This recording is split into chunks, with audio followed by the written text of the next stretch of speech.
2013 really was a great year for Auto by Tel, and I think the auto industry in general. It seemed to start off a little slow, but the second quarter we really started seeing a big surge in our business, which really continued throughout the remainder of the year. The third quarter was our strongest quarter in about 7 years.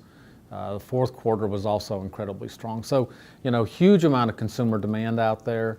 I think even with the lackluster economy and some of the issues coming out of Washington, it's really been pretty amazing to see that consumers are still stepping up and buying new vehicles or new and used vehicles. And certainly there's, as Mike Jackson from AutoNation would say, there's a huge amount of pent-up demand still out there. It seems like every time the report comes out about the average age of the automobiles on the road in the United States, it seems to be creeping up a little bit. So I think it's inching closer and closer to 12 years today after having surpassed 11 years a year or two ago. So I think that is driving a lot of what we're still seeing.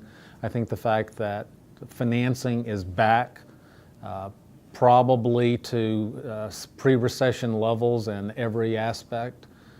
I think the good news there is subprime is back, but it's not back with the poor practices that were in place before the recession started. So everything seems to be hitting on all cylinders these days. If what we saw continuing through the second half of 2013 is any indicator, 14 should be pretty robust also.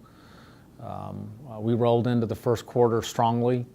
We're still seeing a lot of consumer demand out there, which is really driving our lead generation. And we're actually beginning to see a lot more dealer demand also.